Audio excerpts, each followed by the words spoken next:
saya akan coba jelaskan di sini tentang yang namanya sejarah akuntansinya. Jadi saya akan coba cerita sejarah singkat akuntansi. Ya, sebenarnya kalau kita belajar sejarah akuntansi itu banyak, panjang lah ceritanya, itu panjang cerita, gak habis lah sejam ini cerita. Ya, tapi saya akan coba jelaskan sedikit. Nah, kalau kita bicara akuntansi, accounting, nah ada satu tokoh ya yang disebut deh Bapak Akuntansi atau the Father of Accounting. Nah, namanya kalian bisa lihat di layar tuh, namanya Luca Pacioli. Luca Pacioli. Nah, kalau kita belajar akuntansi akan identik dengan yang namanya the Father of Accounting, yaitu Luca Pacioli. Nah, dalam sejarah, jadi akuntansi ini dimulai sejak manusia itu mengenal uang sebagai alat pembayaran. Nah, berarti kalau kita belajar sejarah, ini ngeling lagi nih sama pelajaran sejarah. Sebelum ditemukannya uang sebagai alat pembayaran, manusia itu masih dengan sistem barter atau tukar barang dengan barang untuk memenuhi atau untuk jual atau beli kan.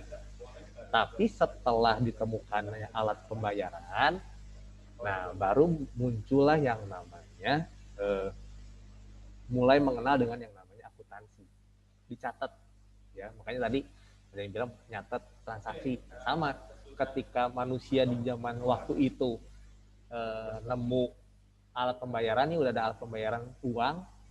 Nah, jadi setiap transaksi yang ada pada masa itu, masa perdagangan lah, kalau kalian belajar sejarah masih ingat ya, perdagangan ya itu pasti dicatat tuh, kita belinya berapa banyak, uang yang dikeluarkan berapa banyak. Nah itu, nah dari situ kalau kita belajar sejarah itu mungkin sekitar abad ke 15 lah, sekitar tahun 1500-an lah ya, nggak tahu lah ya kita masih di zaman apa itu, kita masih belum ada di dunia ini lah ya, tapi ya di abad ke-15.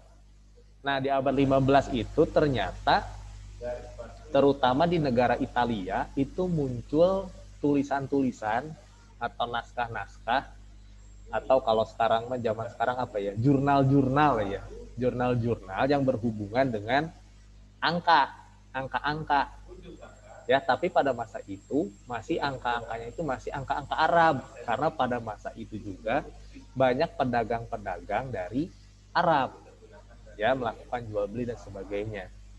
Nah, lalu di tahun ya masih di abad 15 lah ya, di akhir abad 15 itu di Italia itu muncullah sebuah buku. Ada sebuah buku yang dikarang, yang dibuat oleh si Luca Pacioli ini ya. Judulnya agak susah sih ya.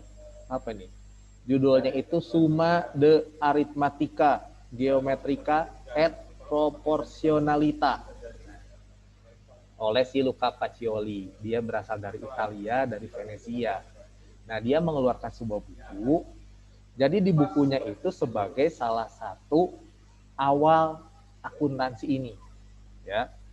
Jadi salah satu babnya itu atau di salah satu chapternya dia menjelaskan tentang cara-cara pembukuan double bookkeeping yang dipakai sampai hari ini. Jadi dia menemukan cara pembukuan, pencatatan itu dengan sistem double bookkeeping. Nah, yang sampai sekarang masih digunakan. Nah, hasil si Luca Pacioli ini, buku tadi lah ya, artinya kan penemuan dia lah ya, hasil dia pelajari, dia mengamati, dia membuat, akhirnya tersebarlah si buku tersebut ke Eropa Barat. Mulai dari Italia dia nyebar ke Eropa Barat. Terus dari buku tadi mulai banyak dikembangkan oleh ahli-ahli lain.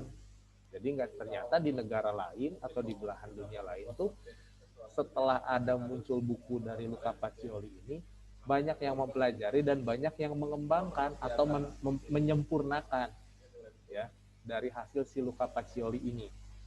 Ya, mulai dari ya negara-negara Belanda lah, di negara Belanda dan sebagainya.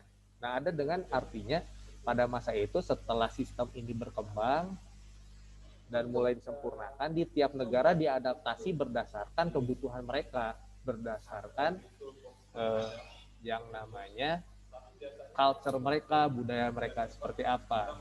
Makanya ada yang dengan sistem Belanda lah, di Amerika itu ada sistemnya Amerika, ya, dan sebagainya. Nah, tapi kalau kita bicara sistem akuntansi ini yang dipakai sampai hari ini sebenarnya itu menggunakan sistem yang kita pakai yang dikembangkan di Amerika.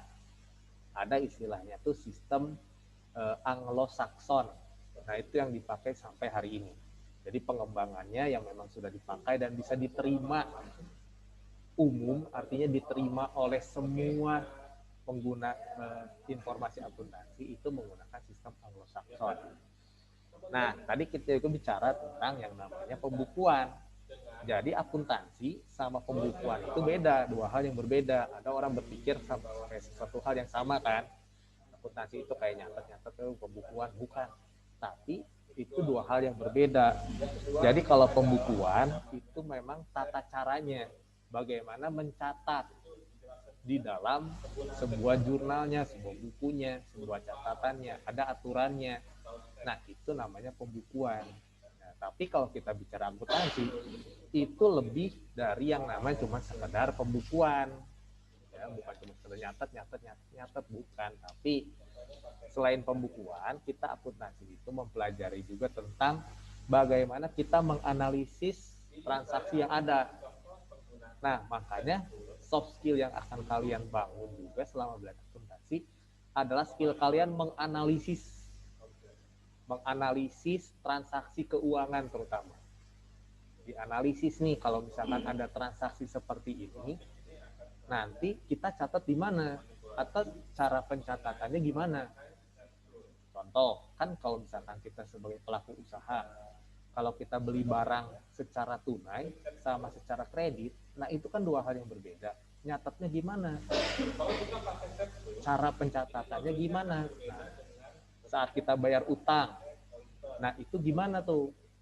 Kita harus catatnya gimana? Nah, itu jadi ada analisis transaksi yang perlu kita analisis satu persatu. Nah, makanya dibutuhkan yang namanya ketelitian di situ. Analisis itu kamu bisa baca berkali-kali, berulang-ulang kali, ini kira-kira kemana ya transaksinya ya? Ini mengakibatkan apa ya kalau transaksi kayak begini ya? Nah, itu. Lalu, kedua, selain pembukuan, selain menganalisis, akuntansi juga itu berbicara tentang yang namanya selain dianalisis, kita harus bisa juga meneliti. Makanya kenapa kalau kalian perhatikan lah ya, biasanya itu tiap tahun perusahaan-perusahaan yang sudah go public atau yang artinya yang dia sudah menjual sahamnya ke publik, itu pasti dia akan publish laporan keuangannya, entah itu di koran, entah itu di website, tapi dia akan publish. Nah, maksudnya apa sih? Kok laporan keuangannya harus dilaporin supaya semua orang tahu gitu? Apa dia emang sombong gitu karena kekayaannya banyak gitu, dia untungnya banyak? Bukan. Karena itu sangat bermanfaat nanti kalau misalkan contohnya ada investor-investor yang mau beli sahamnya. Nah, kalau misalkan kita mau beli saham sebuah perusahaan, kita harus bisa analisis transaksinya dan laporan keuangannya di situ ada. Nah, jadi itu kita harus teliti itu one by one. Ya. Nah, itu jadi kita harus tahu berapa banyak kira-kira kalau kita beli saham perusahaan ini menguntungkan atau tidak. Nah, lihat tuh kita teliti dulu laporan keuangannya, lihat nah, 1 tahun terakhir gimana, untung atau rugi. Nah, itu salah satunya. Lalu selain itu di dalam akuntansi juga kita sebenarnya belajar bagaimana kita merencanakan. Ini belajar lagi berhubungan dengan yang namanya manajemen. Makanya dalam sebuah perusahaan itu pasti ada bagian keuangan terpisah sendiri. Nah, salah satunya bukan cuma sekedar dia menghitung pendapatan berapa, pengeluaran berapa, tapi di situ dia akan membuat perencanaan keuangan ke depan gimana. Keuntungannya mau berapa nih, target di tahun 2021 ini perusahaan kita ini mau untung berapa nih. Nah, itu dibuat planningnya dan disesuaikan di situ dengan akuntansi. Ya, jadi itu juga salah satu manfaatnya benar bisa dilakukan dalam sebuah perusahaan. Dan selainnya, kalau kita bicara akuntansi, ya itu berhubungan dengan pemeriksaan keuangan. Ya, biasanya kalau perusahaan-perusahaan itu akan melakukan pemeriksaan keuangan. Makanya ada istilah tadi yang namanya audit. Audit itu memeriksa keuangan. Orang yang melakukannya atau seseorang yang mengerjakan itu atau profesinya disebut auditor. Nah, itu bagaimana dia memeriksa laporan keuangan atau memeriksa keuangan sebuah perusahaan. Itu disebut audit. Orangnya disebut auditor. Nah, jadi seperti itu. Ya, jadi kalau ya intinya kalau kita bilang belajar akuntansi karena kalian masih di SMA memang hanya dasar-dasarnya saja. Tapi kalau biasanya kalau nanti kalian mau kuliah mengambil jurusan yang memang lebih spesifik ke accounting, ya itu kalian bisa belajar lebih banyak di sana. Ya kalau yang kuliah ekonomi nanti ya pasti ketemu lagi lah. Jadi satu semester minimal 1 atau 2 semester pasti ketemu kalau yang kuliah ekonomi. Ya ini kan cuma pembelajaran yang bisa kalian dapatkan di SMA supaya jadi bekal juga membuka wawasan kalian seperti apa. Nah, itu tadi di dunia. Nah, gimana di Indonesia? Nah, ini sebagai penutup, kalau di Indonesia, nah sebetulnya udah sama tuh. Kalau tadi kan kalau di Eropa di awal mulai munculnya itu di abad 15 tuh. Di akhir abad 15 bukunya menyebar dan sebagainya. Nah, ternyata di Indonesia itu sudah dikenal di tahun 1642, berarti udah mulai masuk abad 16. Ya. Sejak zaman VOC Belanda. Ya. Dibawa tuh sama Belanda tuh, diperkenalkan tuh.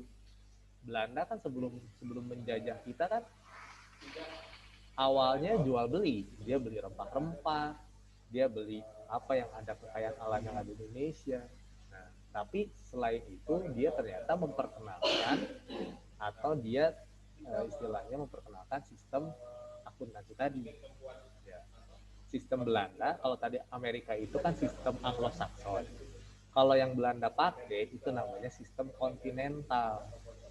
Ya, jadi biasa ada dua nih kalau kita belajar sejarah. Dua negara sebenarnya yang membawa atau yang membuat perkembangan akuntansi ini ada di seluruh dunia. Amerika itu dengan sistem Anglo-Saxonnya, kalau Belanda itu sistem kontinental.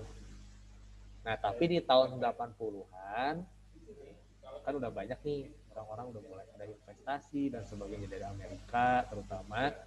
Nah, sistem Anglo-Saxon lebih dominan. Akhirnya sistem inilah yang digunakan oleh pemerintah sampai sekarang. Nah, jadi sekarang sistem akuntansi yang ada di Indonesia itu lebih dominan atau lebih menggunakan sistem Anglo-Saxon yang dari Amerika.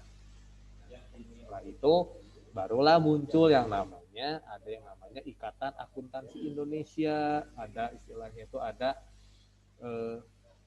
lembaga-lembaga yang mengurus tentang akuntansi gitu ya. Terus mulai juga di kuliah-kuliah di perguruan tinggi, terutama kalau nggak salah di tahun 1950-an lah ya, 52 di perusahaan di kampus-kampus di universitas dibukalah jurusan akuntansi. Ya, jurusan-jurusan akuntansi semakin berkembang dan sebagainya. Dan akhirnya di tahun 96, tadinya sebelum tahun 96 kita masih menggunakan Anglo-Saxon, tapi di tahun 96 itu kita buat standarnya untuk akuntansi keuangan di Indonesia.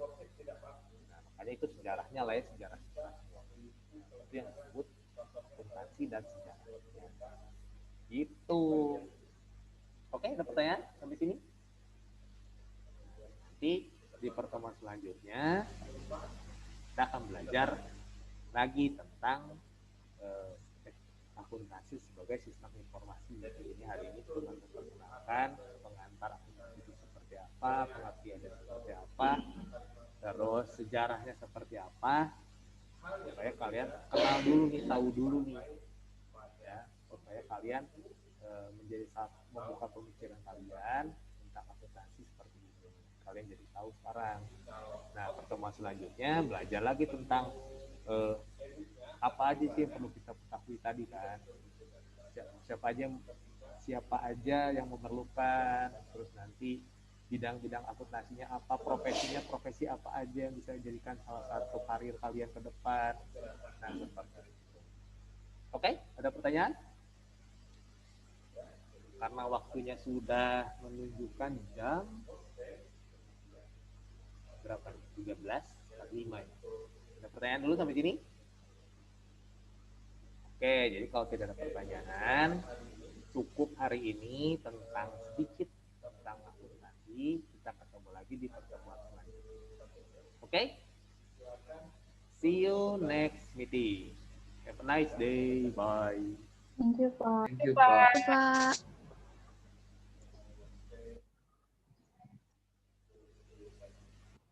Thank you, Pak. Yes. Nggak ada tugas? Tidak ada.